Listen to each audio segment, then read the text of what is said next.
नमस्कार साथियों, जैसा कि आप सभी को मालूम है कि सुप्रीम कोर्ट ने नुपुर शर्मा के केस पे कुछ वर्बल ऑब्जर्वेशन किए हैं। आज इसी विषय पे चर्चा करने के लिए हमारे साथ जाने-माने वकील श्री अशोक चैतन्य जी जुड़े हैं। सर आपका स्वागत है। जी, बहुत-बहुत धन्यवाद।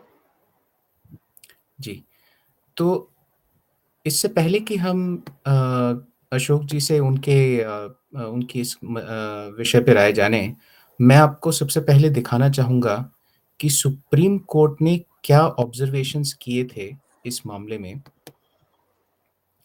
तो सुप्रीम कोर्ट की 5 टिप्पणियाँ थीं, जो कि अंग्रेज़ी में हैं। जब उनके वकील ने ये कहा कि उनको सिक्योरिटी थ्रेट्स हैं और इसके लिए उनके जो केसेस हैं वो क्लब किए जाएँ, तो उन्होंने कहा था, "शी फेसेस थ्रेट्स और she has become security threat. This lady is single-handedly responsible for what is happening in the country. We saw the debate on how she was incited, but the way she said all this and later says she was a lawyer, it is shameful. She should apologize to the whole country. What has Delhi police done? Don't make us open our mouth. What was the TV debate about?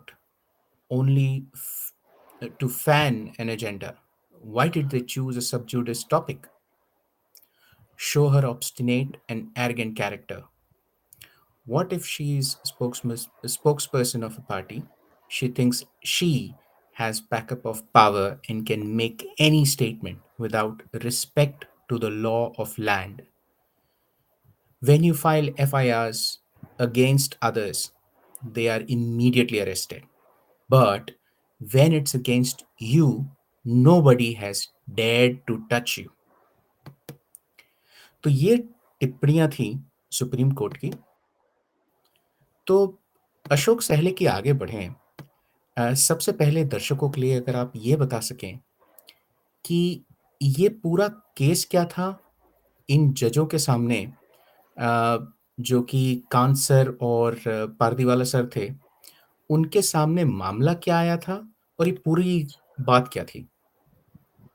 जी देखिए, एक writ petition criminal file किया गया था और इसमें जो petitioner Nupur Sharma ji हैं, उन्होंने ये प्रार्थना की थी कि उनके खिलाफ डिफरेंट स्टेट्स में कई जगह अ, जिस मामले की आप बात कर रहे हैं, उसको लेकर एफआईआर्स दर्ज हुए हैं और उन्होंने ये कहा कि हर जगह से उनके पास समन्स आए हुए हैं, पुलिस से नोटिसेस आए हुए हैं और ये भी एक पब्लिक डोमेन में है और उन्होंने ये अपने पिटीशन में लिखा भी था कि उनके लाइफ को किस हाई मैग्नीट्यूड का थ्रेट है।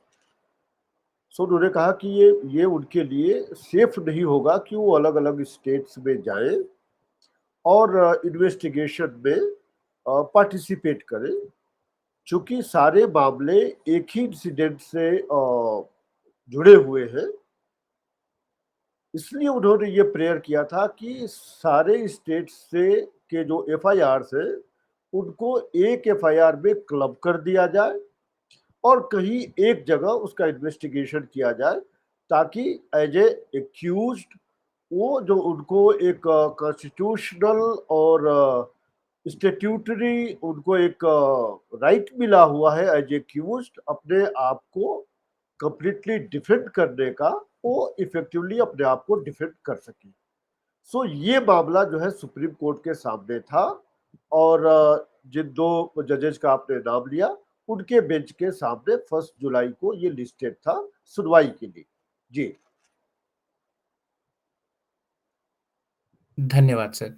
तो क्या इनका ये माँग करना, क्या हमारे संविधान में कोई ऐसा प्रावधान है? ये सारे जो केसेस जैसे आपने बताया कि अलग-अलग जगह पे चल रहे थे, तो हम एक ही जगह ला सके, क्या ऐसा संविधान में प्रावधान है?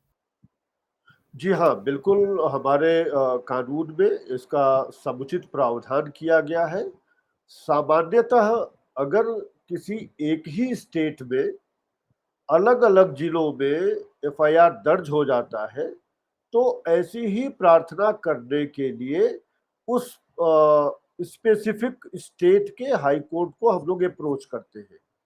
लेकिन इस मामले में अलग अलग राज्यों में ये एफआईआर दर्ज हुए थे, तो इस चीज को केवल सुप्रीम कोर्ट ही सुन सकता था। सुप्रीम कोर्ट ही इस मामले पर रिलीफ दे सकता है, क्योंकि अलग अलग स्टेट्स के ऊपर उनका एक क्षेत्राधिकार है। तो इसलिए जो है ये मामला सुप्रीम कोर्ट में गया था और इसका समुचित प्रावधान है।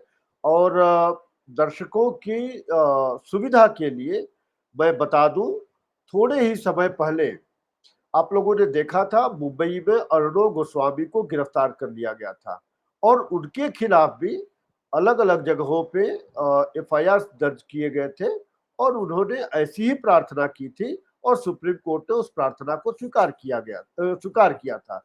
इससे पूर्व भी ऐसी जो है ऐसे कुछ केसेस हैं जिनमें सुप्रीम कोर्ट ने ऐसी प्रार्थना को स्वीकार किया है। और एक चीज और कह दूं, अगर ऐसा कानूनी प्रावधान नहीं होता तो ये पिटीशन मेंटेनेबल ही नहीं होता और उसी ग्राउंड पे डिसमिस हो गया होता। जी। धन्यवाद सर। तो अब जो एक बहुत ही ज्वलंत सवाल जो हमारे सामने आता है कि ये जो तल्ख टिप्पणियां की गई हैं, जैसा आपने बताया कि जो कि आपको अलग अलग राज्यों में जो केस उनको लाके एक जगह यानी दिल्ली में करना था, तो क्या ये तल्ख टिप्पणियां जो दी गई हैं वह इस केस से किसी भी तरीके से संबंधित थी?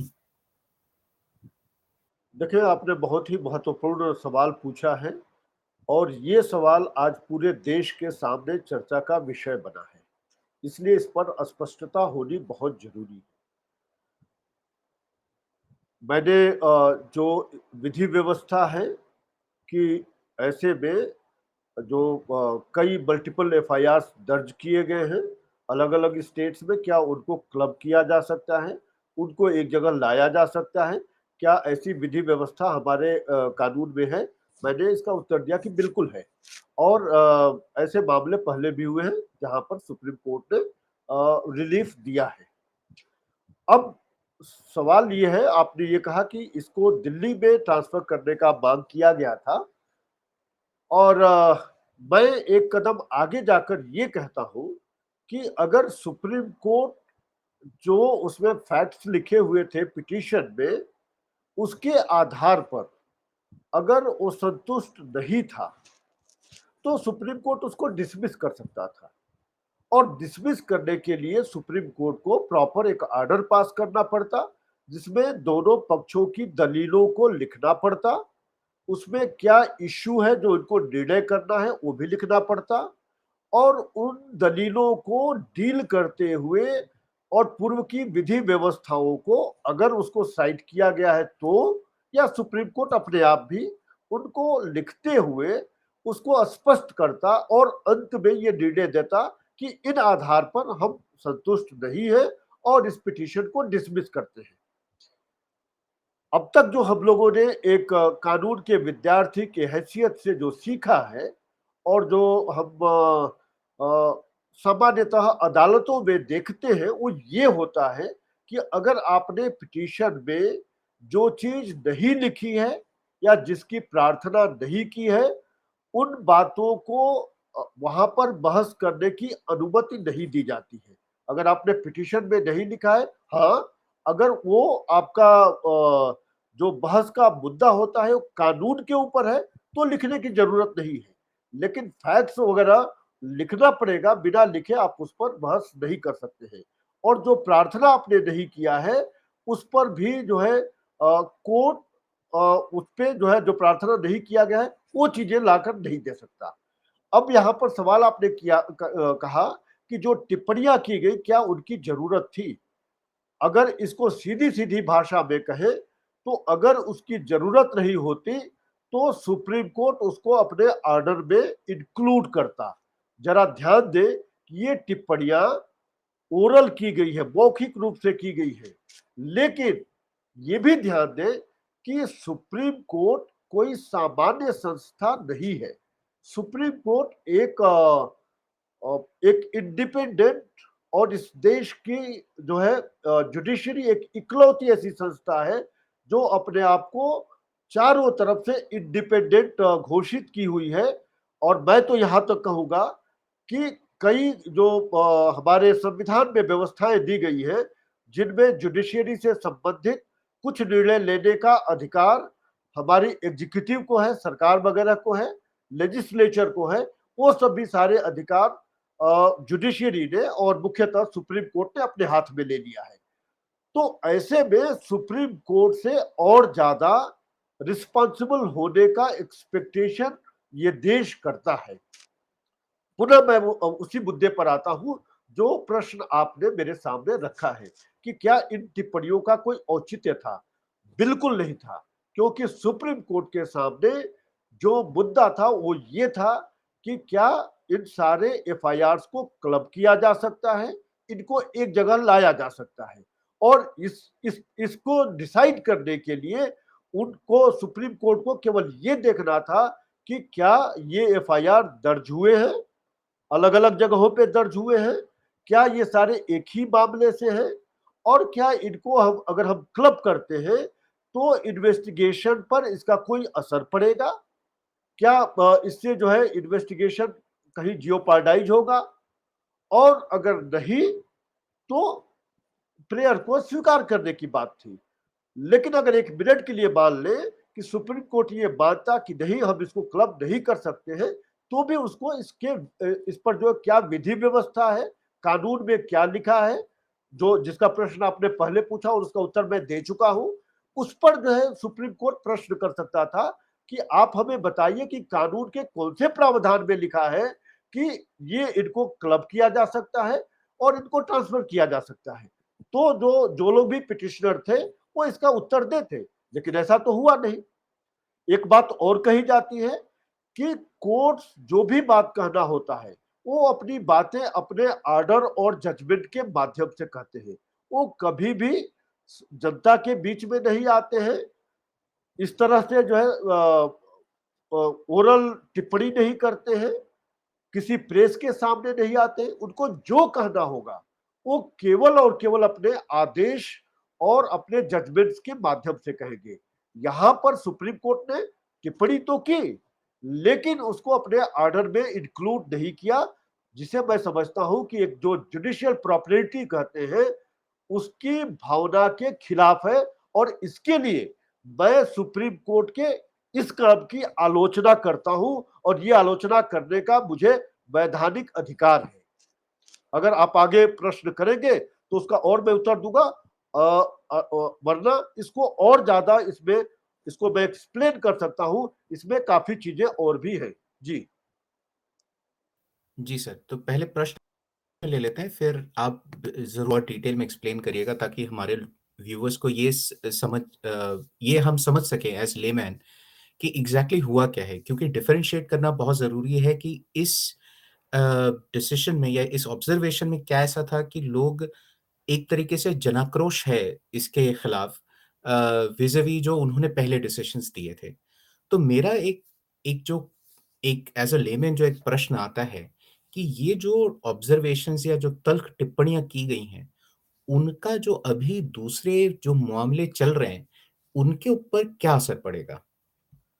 देखिए, जो दूसरे मामले हैं उनके ऊपर तो असर पड़ेगा ही पड़ेगा, लेकिन इसी मामले में आप एक बार थोड़ा सा देखें कि किया क्या गया है।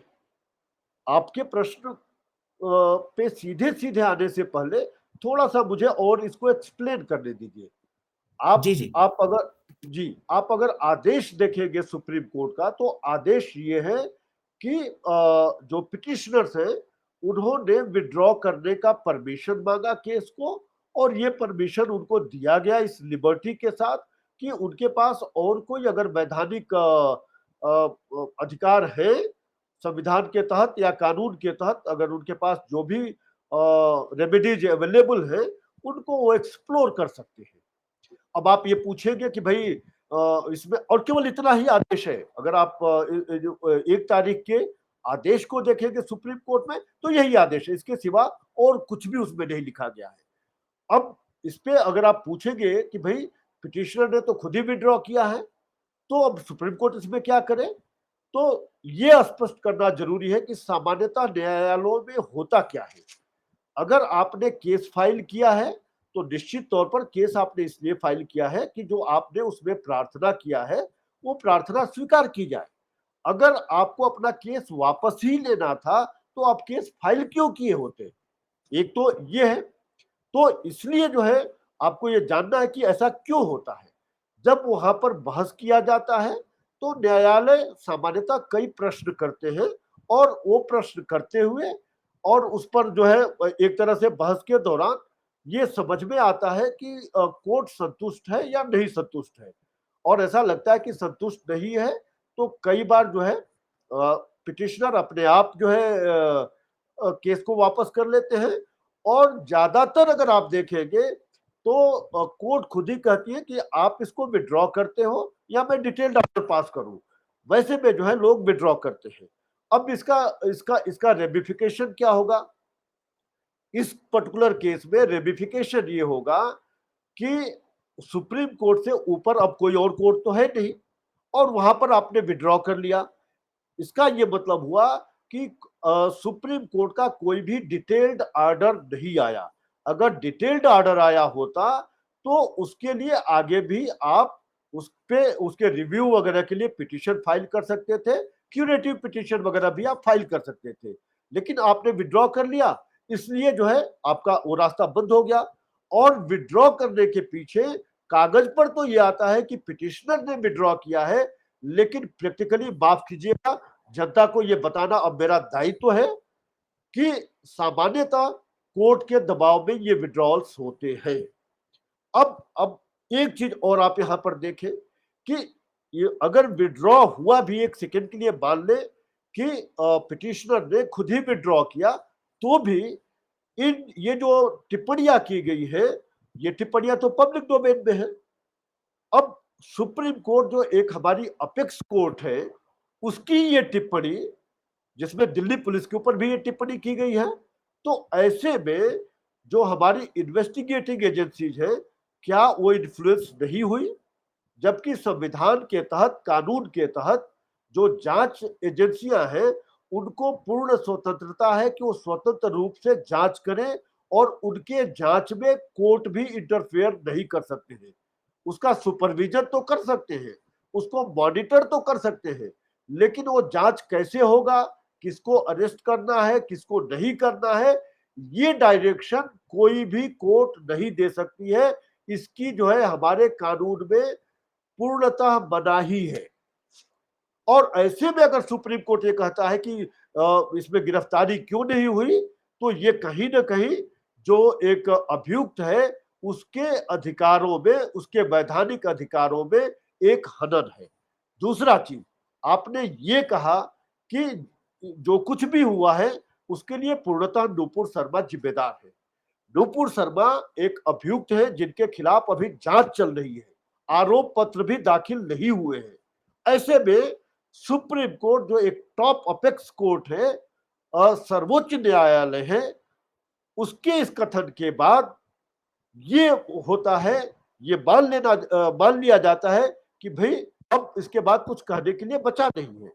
जबकि कानून ये कहता है कि a person is presumed to be innocent unless is proven guilty beyond any shade of doubt. ये जो है हमारे कानून में व्यवस्था है। और ये गिल्टी प्रूफ कैसे होगा? जो एक ड्यू प्रोसेस है, जिसको हम ट्रायल कहते हैं अपने जो हमारी क्रिमिनल प्रोसीजर कोड है उसके हिसाब से। और ये ट्रायल नीचे के कोर्ट में चलेगा, वहां पर सारे साक्ष्य रखे जाएंगे, चार्जेस फ्रेम होंगे, साक्ष्य रखे जाएंगे, अभियुक्त का जो है स्टेटमेंट होगा, अभियुक्त को मौका दिया जाएगा कि वो अपने साक्ष्य रखे, उसके बाद बहस होगा, फिर निर्णय आएगा। लेकिन यहाँ पर तो इन्वेस्टिगेशन पूरा नहीं हुआ, कोई सबूत नहीं है, कोई जो है चार्जशीट नहीं फाइल हुई है, कोई जो है चार्जेज नहीं फ्रेम हुए हैं, कोई साक्ष्य नहीं रखा गया है, कोई बहस नहीं हुआ है, और सुप्रीम कोर्ट ने खुद ही चार्ज लगाया खुद ही सुनवाई कर लिया, खुद ही निर्णय दे दिया। ये कहाँ का जो है ये चीज है।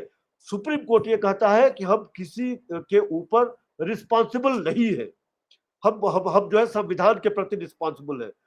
यहां पर तो आपने जो किया वो संविधान की भावना का आपने खुलेआम उल्लंघन किया, और इसलिए सुप्रीम कोर्ट की इस बात का मैं सरासर आलोचना करता हूं। ये जो है एक तरह से कानून और संविधान की भावना का पूरी तरह से उसका जो है एक उसका वध किया गया है। मैं ये शब्द भी यूज करने से परहेज नहीं करूंगा। आपने पूछा कि इसका जो है बाकी केसेस पर क्या प्रभाव पड़ेगा। बाकी केसेस इसके ऊपर क्या प्रभाव पड़ेगा, अभियुक्त के ऊपर, ये मैंने बता दिया। बाकी केसेस के ऊपर भी प्रभाव पड़ेगा, क्योंकि अब लोगों ने ये देख लिया कि भाई अगर आप एक विशेष आइडियोलॉजी को मानने वाले हैं, तो उसके लिए जो न्यायालय है उसका एक अप्रोच होगा, और दूसरे अगर आइडियोलॉजी को आप मानने वाले हैं तो उसके लिए दूसरा जो है अप्रोच होगा। और संविधान में जो अनुच्छेद 14 लिखा गया है, आर्टिकल 14, जिसमें यह कहा गया है कि कानून के समक्ष सभी बराबर हैं और सभी के लिए एक बराबर कानून है। मुझे तो इन मामलों को देखकर ऐसा नहीं लग रहा है। जब जब वहां पर आर्गुमेंट हुआ, तो उसमें अर्णब गोस्वामी के मामले का भी उल्लेख आया, और तब जज साहब ने ये कहा कि चूंकि वो जर्नलिस्ट है, इसलिए वहां पर इसको जो है वैसी व्यवस्था दी गई थी। यहाँ पर ये नूपुर शर्मा एक पार्टी की स्पोक्स पर्सन है, इसलिए और वो एक वकील है, इसलिए उनको ये रिलीफ नहीं दिया जाएगा। आर्टिकल 14 तो ऐसा नहीं कहता है। कौन सा जो है इस पे जो है एक आपने इसका जो है जैसा संविधान चाहता है उस तरह का क्लासिफिकेशन आपने किस आधार पर कर दिया। ये कह के क्या आप जो अनुच्छेद 14 हमारा जो फंडामेंटल राइट है, जिसकी सुरक्षा की गारंटी सर्वोच्च न्यायालय के ऊपर है, और आप खुद ही उसका उल्लंघन कर रहे हैं। तो इस तरह से मुझे लग रहा है कि आने वाले केसेस में भी इसका जो है बड़ा प्रभाव पड़ेगा। जी। धन्यवाद सर, आपने बहुत डिटेल में इसको एक्सप्लेन किया। तो जैसा आपने बताया कि आने वाले केसेस पे इसका असर पड़ेगा ही पड़ेगा, और जिस तरीके से तल्ख टिप्पणियां की गई हैं, इसका पॉजिटिव असर पड़ेगा या नहीं, ये कह पाना थोड़ा सा मुश्किल लग रहा है मुझे अभी एज अ लेमैन। लेकिन ये जो कोर्ट ने एक बात कही, जो अभी आपने बताया कि उन्होंने सब घटनाओं के लिए एक तरीके से नूपुर को ही अ, दोषी करार दे दिया, या ये कह दिया है कि सारी जिम्मेवारी, दोषी तो नहीं कहूंगा लेकिन सारी जिम्मेवारी उनके ऊपर डाल दी है, या एक तरीके से ठीकरा फोड़ दिया गया उनके ऊपर। तो ये कहाँ तक जायज है? और ये कहना कि नूपुर एरोगेंट हैं, जिस तरीके से ये बातें रखी गई हैं सुप्रीम कोर्ट के द्वारा, तो क्या इसमें जजेस का भी एरोगेंस नहीं आता? तो ये दो सवाल हैं। एक, सारी घटनाओं का ठीकरा नूपुर के ऊपर फोड़ना कहाँ तक सही था? और जजेस का जिस तरीके से तल्ख टिप्पणियां देना एक ऐसे केस में जो उनके पास लिस्ट भी नहीं हुआ था, तो ये क्या उनकी एरोगेंस नहीं दिखाता? देखिए मैं आपके अंतिम प्रश्न को पहले लेता हूं, और यहाँ पर थोड़ा सा जो शब्दावली है उसमें मैं थोड़ा सा परिवर्तन करके कहूँगा। मैं किसी जज विशेष के ऊपर कोई टिप्पणी नहीं करूँगा, क्योंकि कानून वैसा करने के लिए मुझे मना करता है। लेकिन सुप्रीम कोर्ट के ऊपर मैं ये टिप्पणी करूँगा, और जब मैं ये बात कह रहा हूँ तो आप समझ सकते हैं कि ये टेक्निकलिटी के आधार पर मैं कह रहा हूँ। अदरवाइज जजों को मिला के ही तो कोर्ट बनता है, तो जो जो भी उस बेंच में जज बैठे थे वही सुप्रीम कोर्ट है। लेकिन मैं जो शब्द यूज करूंगा वो सुप्रीम कोर्ट का मैं कहूंगा। मुझे ये लग रहा है कि जब सुप्रीम कोर्ट ने इस मामले में ये कहा कि नुपुर शर्मा एक वकील होने के नाते बहुत एरोगेंट है, और वो सीधे सुप्रीम कोर्ट में, क्योंकि एरोगेंट उन्होंने इसलिए कहा कि वो सीधे सीधे सुप्रीम कोर्ट में गई, और उन्होंने एक कमेंट ये किया कि she has endeavored to undermine the magisterial courts. यहां पर मैं बिना किसी लाग लपेट के ये कहूंगा कि निश्चित तौर पर ये एरोगेंस सुप्रीम कोर्ट का है। और ये पहले भी देखा गया है। सुप्रीम कोर्ट जब ये कहता है कि हम किसी के प्रति उत्तरदायी नहीं है, किसी के प्रति रिस्पॉन्सिबल नहीं है, ये गलत है। आप संविधान के प्रति तो रिस्पॉन्सिबल हैं, और संविधान इस देश की we the people of India के प्रति रिस्पॉन्सिबल है, और आप संसद के प्रति भी रिस्पॉन्सिबल है। जब आपके खिलाफ इम्पीचमेंट मोशन लाया जाता है और वहां पर आपको अपना पक्ष रखने के लिए बुलाया जाता है, तो आप वहां पर जाने से मना नहीं कर सकते हैं। आपको जाना पड़ेगा, आप जाएंगे और वहां पर आप अपना पक्ष रखेंगे और उस पक्ष का निर्णय वो संसद करेगा। तो इस तरह से क्या आप संसद के प्रति उत्तरदायी नहीं हुए? आपका ये एरोगेंस नहीं है जब आप ये कहते हैं कि हम किसी और के प्रति उत्तरदायी नहीं है और हम जो चाहेंगे वो करेंगे? आपके जजेज जो है बाहर आते हैं और प्रेस कॉन्फ्रेंस करते हैं, ये कौन से जुडिशियल डिसिप्लिन का जो है ये अंग है? क्या ये कंटेम्प्ट ऑफ कोर्ट के डर से जनता डर के मारे चुप हो जाए और आपके ऊपर कोई टिप्पणी ना करे? और आप ये एक्सपेक्ट, और आपने ये किया है। आपने जो है जेसी को जो है आपने खारिज किया, ये कह के कि एक्स्ट्रा ये जो है वो है इसकी उसकी वैधानिकता को आपने स्वीकार नहीं किया और जो है आपने उसको खारिज कर दिया। आपने जो है जो जो ये कहा गया कि जो एग्जीक्यूटिव का रोल है जजेस के अपॉइंटमेंट में, आपने ये कहा कि जो एडवाइस देगा सुप्रीम कोर्ट का चीफ जस्टिस, और आपने बाद में कॉलेजियम बना दिया, वो उसके ऊपर बाइंडिंग होगा। तो फिर एग्जीक्यूटिव का क्या, उसको दस्तखत करने के लिए वहां पर रखा जाएगा? उसके निर्णय, उसके एडवाइस का क्या होगा जब सब कुछ आपके हाथ में है? तो हालांकि जो है वो विषयांतर हो जाएगा, मैं पुनः विषय पर आ जाता हूं। आपने जब ये टिप्पणी किया कि चूंकि नुपुर शर्मा सीधे सीधे सुप्रीम कोर्ट में आ गई है इस मामले में, इसलिए वो एरोगेंट है, ये कहने पर मुझे सीधा सीधा सुप्रीम कोर्ट का ही एरोगेंस लगता है। क्योंकि चूंकि जैसा मैंने पहले कहा, ये एफआईआर कई प्रदेशों में दर्ज था, इसलिए उस मामले में रिट पिटीशन केवल और केवल सुप्रीम कोर्ट में फाइल किया जा सकता था। एक दूसरा ये कि पहले भी अर्णब गोस्वामी का एक मामला मैंने बताया, और भी तमाम मामले हैं जहां पर ऐसे जो है रिट पिटीशन फाइल किए गए हैं, और कई मामलों में इंक्लूडिंग अर्णब गोस्वामी के मामले में आपने रिलीफ दिया है। तब आपने क्यों नहीं कहा कि ये एरोगेंस है? एक और उदाहरण ले लीजिए, अभी थोड़े थोड़े समय पहले ज्ञानवापी मामले में, वहां का मामला सिविल जज के पास जो है चल रहा था वाराणसी में, और पूरी टीम जो है जो जो जो जो एक एक एक एक आइडियोलॉजी विशेष के खिलाफ काम करने वाली टीम है, पूरी की पूरी टीम सीधे सुप्रीम कोर्ट पहुंच गई। तब तो सुप्रीम कोर्ट ने ये नहीं कहा कि एरोगेंस है, क्योंकि उस सिविल जज के ऊपर तो डिस्ट्रिक्ट जज थे, डिस्ट्रिक्ट जज के ऊपर हाई कोर्ट था, हाई कोर्ट के बाद सुप्रीम कोर्ट आता था। आपने तब नहीं किया, लेकिन इस मामले में आप कह रहे हैं, जबकि जो है ये रिलीफ केवल और केवल जो है सुप्रीम कोर्ट दे सकता था। मजिस्ट्रेट के पास तो पावर ही नहीं है। मजिस्ट्रेट, केवल एक मजिस्ट्रेट जिसके थाने के अंतर्गत वो एफआईआर दर्ज हुआ है, उस मामले में उसके इन्वेस्टिगेशन के मामले में आप 156(3) जो एक प्रोविजन है हम लोगों का सीआरपीसी में, उसमें आप जा सकते हैं।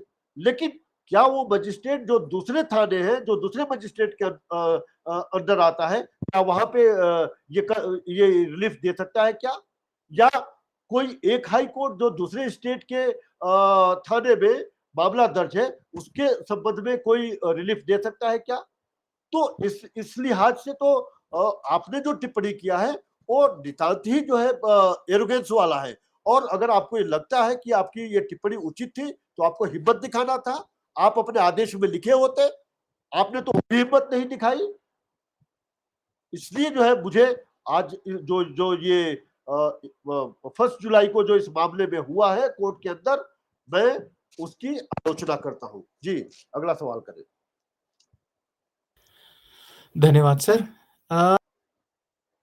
जो मेरा अगला सवाल है ये है कि इस पूरे घटनाक्रम में एक नाम है लाइव लॉ। ये क्या है और इसकी क्या भूमिका रही है इसमें? देखिए, मैं भी कई मंचों पे इस बात को सुना, और जनता के बीच से भी ये बात आई कि भाई ये जो मीडिया वाले लोग हैं, वो लोग, उन लोगों को जो वहां पर टिप्पणियां हुई वो जनता के सामने नहीं उनको लाना चाहिए था। और इसमें प्रमुख जो है एक लाइव लॉ है। लाइव लॉ हमेशा ही एक मीडिया प्लेटफॉर्म है जो लीगल मामलों को लोगों के सामने लाता है। इसकी अपनी मैगजीन भी निकलती है और जजमेंट्स को भी ये रिपोर्ट करता है। लाइव लॉ में ये बात निश्चित है, और मैं इस पे आऊंगा। पहले जो आपने प्रश्न किया मैं उसी का उत्तर दे देता हूं कि लाइव लॉ का रोल क्या है इसमें। तमाम जो जो मीडिया हाइप केसेस होते हैं उसमें लाइव लॉ अब आजकल और भी एक दो है, भारत बेंच और एक आध और ऐसे प्लेटफॉर्म से जो मिनट टू मिनट जो है रिपोर्टिंग करते हैं। उनके रिपोर्टर्स कोर्ट के अंदर होते हैं और वो बताते हैं और उसकी रिपोर्टिंग होती है कि अभी कोर्ट में ये हुआ, ये कहा गया, एक पक्ष ने दूसरे पक्ष ने ये कहा, जज ने ये टिप्पणी किया, और वो जो है जनता के सामने वो रखते हैं। और ये करने का उनको अधिकार है। सो अगर कानूनी तौर पर आप देखें तो इसमें लाइव लॉ का कोई भी दोष नहीं है। जो टिप्पणी की गई है वो उन्होंने जनता के सामने रख दिया है। अगर वो टिप्पणी नहीं की गई होती और गलत तरीके से उसको रखा गया होता तो जरूर लाइव लॉ दोषी होता और उसके खिलाफ जो है कार्रवाई होती, लेकिन ऐसा तो है नहीं। अब यहाँ पर एक चीज और आप ध्यान देंगे, जो लोग ये कह रहे हैं कि इनको रिपोर्टिंग नहीं करनी चाहिए थी या इनको कोई ऐसा जो है जो विवाद करने वाला चीज है उसको हटा देना चाहिए था, ये तो फिर वही बात हो गई कि कोई अपराधी आए और किसी का मर्डर कर दे और आप ये कहें कि भाई अपराधी का तो काम ही है मर्डर करना, आप क्यों बाहर आए। ये बात थोड़ा सा मेरे गले से नीचे नहीं उतर रही है। मीडिया का जो काम है मीडिया ने अपना किया, लेकिन इसमें जो रिस्पॉन्सिबिलिटी थी वो सुप्रीम कोर्ट की थी। सुप्रीम कोर्ट अपेक्स कोर्ट है, उससे एक बड़ी जिम्मेदारी की अपेक्षा की जाती है। उसके हर एक कमेंट बड़े जिम्मेदार होने चाहिए, इसकी अपेक्षा की जाती है। और ये जो कमेंट किया गया है, मुझे लग रहा है कि ये जिम्मेदारी वाली बात इसमें दिखती नहीं है। लाइव लॉ के लिए मैं एक चीज जरूर कहूंगा कि लाइव लॉ को अगर आप क्लोजली फॉलो करेंगे तो आप देखेंगे कि राइट विंग के खिलाफ जो भी बातें कही जाती है, सुप्रीम कोर्ट, हाई कोर्ट और कई बार तो ट्रायल कोर्ट का भी, वो लोग बड़ी प्रोमिनेंटली उसको जो है अपने यहाँ उसको पब्लिश करते हैं। लेकिन वही बात अगर टुकड़े टुकड़े गैंग के खिलाफ कह दी जाए तो उसको उतनी प्रोमिनेंटली वो नहीं कहते हैं, या कुछ इस तरह से कहते हैं ताकि वो छप भी जाए लेकिन लोगों के ध्यान में उसका उतना सिग्निफिकेंस न रहे। ये बात तो सही है। और इसीलिए मैं ये कह रहा हूं कि जब ये मामला सुप्रीम कोर्ट में आया था और जज साहब जब ये टिप्पणी कर रहे थे तो उनको मालूम था कि ये केस मीडिया हाइप केस है, हाई प्रोफाइल केस है, और जो कुछ भी वो कह रहे हैं वो जो है जनता के बीच में जाएगा। और ये जज साहब लोग भी लाइव लॉ की जो रिपोर्टिंग होती है, भारत बेंच की जो रिपोर्टिंग होती है उसको लोग पढ़ते हैं, ऐसा नहीं कि नहीं पढ़ते हैं, और बिल्कुल पढ़ते हैं। तो इसलिए जो है उनको ये मालूम है कि ये जो है रिपोर्टिंग होगी और तमाम मीडिया में होगा और इस मीडिया पे भी होगा। सो मुझे ये लग रहा है कि सुप्रीम कोर्ट ने जानबूझकर पूरे एक कैलकुलेटेड वे में ये टिप्पणियां की है। और ये टिप्पणी करने के बाद जो आपका पहले का भी एक प्रश्न था कि इसका प्रभाव क्या पड़ेगा, आप देखें उन्होंने ये कहा कि नूपुर शर्मा इस सारी चीजों के लिए उत्तरदायी है, और आपने ये कहा कि उन्होंने दोषी तो नहीं कहा, लेकिन मैं कह रहा हूं कि सुप्रीम कोर्ट का कहने का मतलब यही है कि नूपुर शर्मा दोषी है। उसका उसका इंटरप्रिटेशन केवल यही है और यही निकलता है कि नूपुर शर्मा दोषी है। और उन्होंने ये कहा कि हमने जो है उस जो जो जो टीवी चैनल पे ये जो इंटरव्यू हुआ था, जो डिबेट हो रहा था, उस डिबेट को देखा है और उसके आधार पर वो टिप्पणी कर रहे हैं। तो उस समय सुप्रीम कोर्ट को जो रहमानी ने टिप्पणी किया था वो क्यों नहीं सुनाई दिया, उस पर उन्होंने क्यों नहीं टिप्पणी किया। और ये कहना कि उदयपुर में जो हुआ उसको अनफॉर्चुनेट तो उन्होंने कहा, लेकिन उसको जस्टिफाई कर दिया कि नूपुर शर्मा के चलते हुआ है।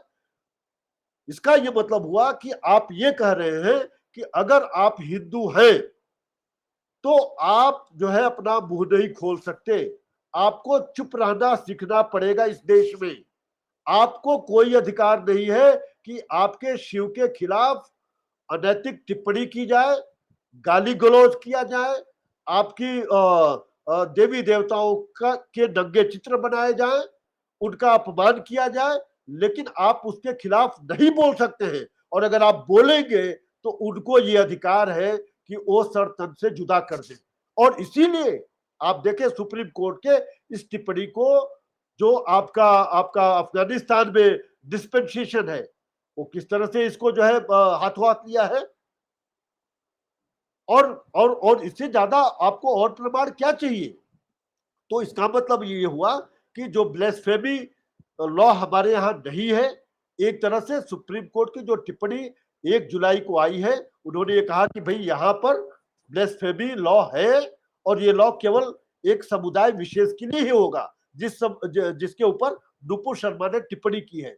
और इसलिए नुपुर शर्मा को जो लोग करें कि उनका रेप कर दिया जाएगा, उनके घर की महिलाओं का रेप कर दिया जाएगा, उनका सर तन से जुदा कर दिया जाएगा। ये जो है वो कहने का उनको अधिकार है। और इससे जो है मैं बहुत आहत हूं। और ये कहना कि वो वकील है और सीधे वहां चली गई तो एरोगेंट है, तो एज ए वकील भी मुझे इस बात से जो है चोट लगा है। और इसलिए मैं ये बात कह रहा हूं, ये इससे इससे बड़ा गैर जिम्मेदाराना कोई टिप्पणी हो नहीं सकती है। और मुझे लग रहा है कि आगे अगर कोई और ऐसी घटना होगी तो इसका पूरा उत्तरदायित्व सुप्रीम कोर्ट के ऊपर होगा। सुप्रीम कोर्ट इस जवाबदेही से अपने आप को अलग नहीं कर सकता है। जी। धन्यवाद सर। वैसे तो मेरे अगले सवाल का आपने थोड़ा सा उत्तर पहले ही दे दिया, लेकिन मैं आपसे लेता हूं ताकि आप विस्तृत रूप से उसको बता सकें। कई लीगल फ्रेटर्निटी में ये मानना है कई लोगों का कि जो ये कमेंट्स हैं, जब कोर्ट में केसेस चलते हैं तो कई ऐसे कमेंट्स पास किए जाते हैं, उनको बाहर नहीं आने देना चाहिए था। तो ये जो आर्ग्यूमेंट है, या इसे यूं कह लीजिए कि ये जो थॉट प्रोसेस है, या ये जो वो है, ये क्या सही है? और अगर ऐसा है तो क्या ये किसकी जिम्मेदारी थी ये इंश्योर करना कि ऐसी टिप्पणियां बाहर ना जाएं? नहीं, मुझे लग रहा है कि ये थोड़ा सा उत्तर जैसा आपने भी कहा पहले मैंने दिया। और मैं इसको नहीं मानता, बिल्कुल भी नहीं मानता। आप टिप्पणी करें और वो बाहर ना आए, ऐसा कैसे हो जाएगा? उनका काम ही है, जो भी आप टिप्पणी कर रहे हैं उसको पब्लिक डोमेन में लेकर आना है। और यही तो हम लोगों को पहले एक आपत्ति हुआ करती थी कि कोर्ट के अंदर जो कुछ हो रहा है वो पब्लिक उसको देख नहीं रही है। ये तमाम मांग भी उठ रहा है कि जो कोर्ट की प्रोसीडिंग्स है उसका लाइव टेलीकास्ट किया जाए। और पार्शियली उसको हमारी इंडियन जुडिशरी भी उसको एक्सेप्ट कर रही है, सुप्रीम कोर्ट ने एक्सेप्ट किया है। तभी तो अब उन्होंने प्रयोग के तौर पर कुछ कोर्ट्स की लाइव स्ट्रीमिंग की व्यवस्था की है। उसका जो शिलान्यास बड़े जोर शोर से हुआ। लेकिन माफ कीजिएगा, आज अगर आप देखेंगे तो मैं तो कई बार कोशिश किया हूं, ये लॉकडाउन वाली बात को छोड़ दीजिए क्योंकि उससे पहले ही वो चालू हो गया था, उसका बड़े जोर शोर से शिलान्यास किया गया था लाइव स्ट्रीमिंग का। तो वो जो है वो पूरे तौर पर ठीक तौर पर वो चल नहीं रहा है। कई बार आपको बंद मिला दिखेगा। लेकिन आपने इन प्रिंसिपल और इवन इन प्रैक्टिस आपने शुरू तो कर दिया, और आपने ये कहा कि चरणबद्ध तरीके से धीरे धीरे हम इसको बिल्कुल लाइव इसका ब्रॉडकास्ट करेंगे। और कई देशों में लाइव ब्रॉडकास्ट होता है। Even international court of justice को देखें, उनकी भी प्रोसीडिंग्स का लाइव ब्रॉडकास्ट होता है। तो अगर आप कोर्ट की प्रोसीडिंग्स का लाइव ब्रॉडकास्ट कर सकते हैं, तो वहां पर जो टिप्पणी की जाती है उसको अगर प्रिंट मीडिया में या इलेक्ट्रॉनिक मीडिया में ही जो लिखकर आता है उसमें लेकर अगर आ जाए तो उसमें कौन सा अपराध हो गया है? हाँ, कुछ ना कहीं विरोधाभास है। कानून ये भी कहता है कि कोर्ट के अंदर आप बैठे हैं और कोर्ट की प्रोसीडिंग चल रही है, तो उसको अपने मोबाइल से आप जो है इवन उसका वॉइस रिकॉर्डिंग भी नहीं कर सकते। अगर आप करेंगे कंटेम्प्ट ऑफ कोर्ट है।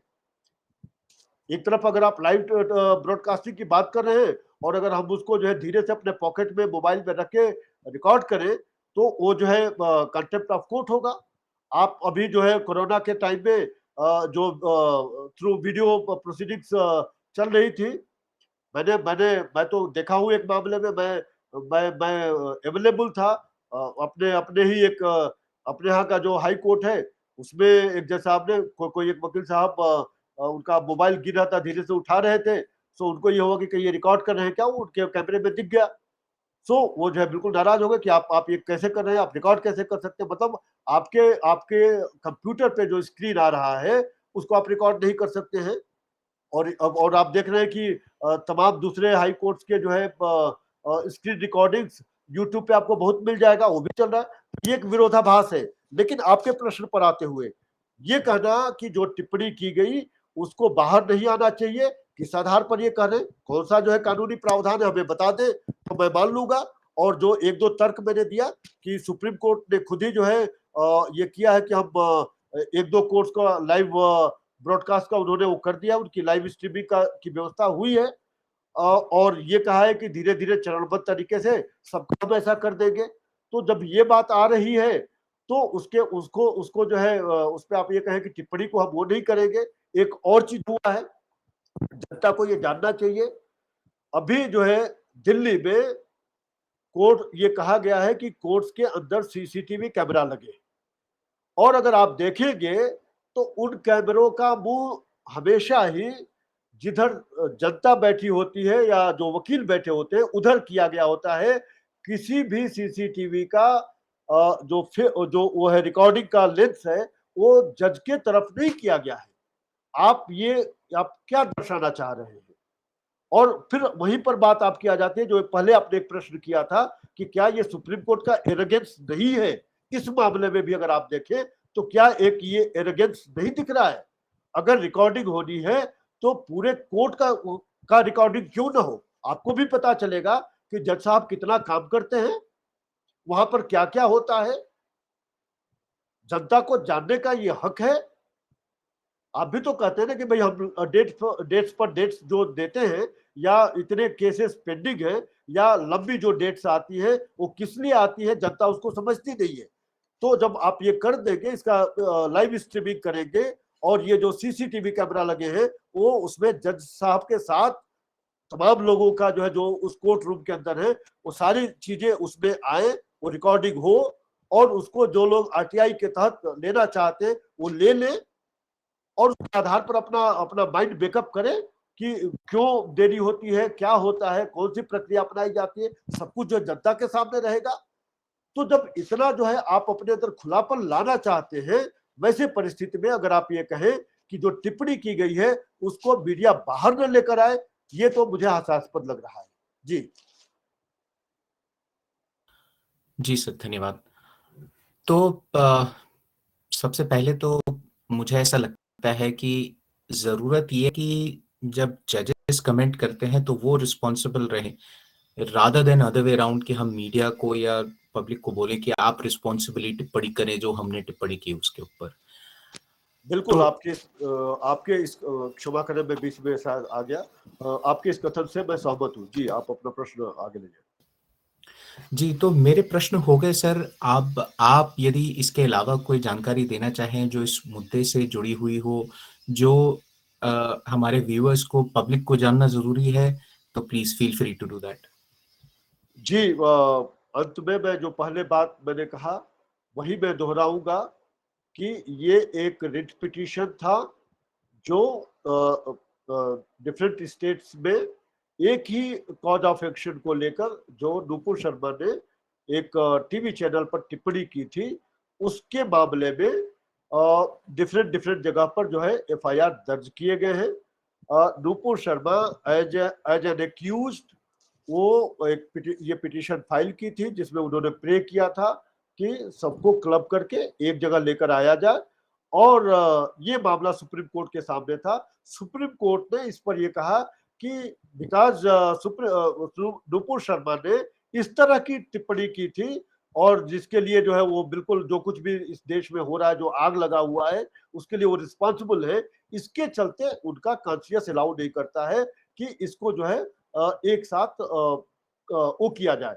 ये कह के यहां पर मैं ये जरूर टिप्पणी करना चाहूंगा कि सुप्रीम कोर्ट ने जो उनको एक अधिकार दिया हुआ है और उस अधिकार के साथ एक उत्तरदायित्व दिया गया है, उससे सुप्रीम कोर्ट भगा है। आप देखें, अगर आपको कानून के तहत एक अधिकार दिया गया है और उस अधिकार का आप सम्यक प्रयोग नहीं करते हैं, तो ये एक तरह से कानून की मर्यादा के खिलाफ होता है।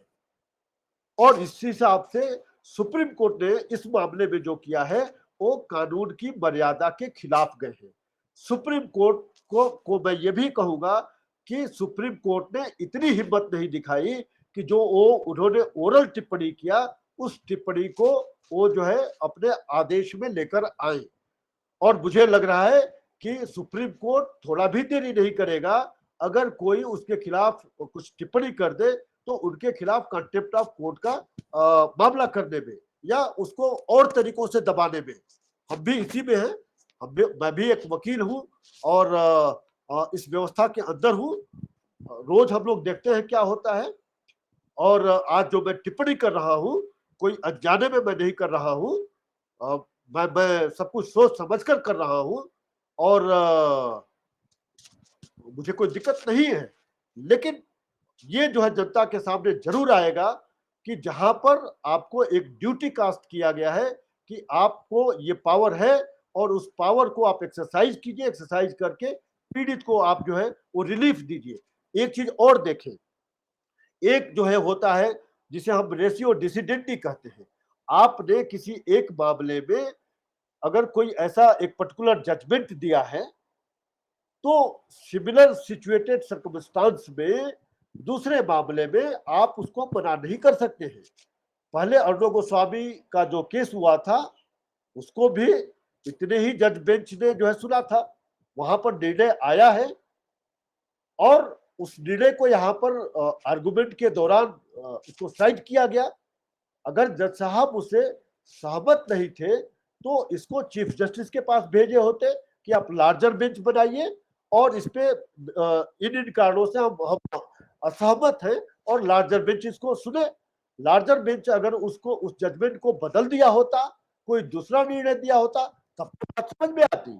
लेकिन वो बात तो हुआ नहीं है।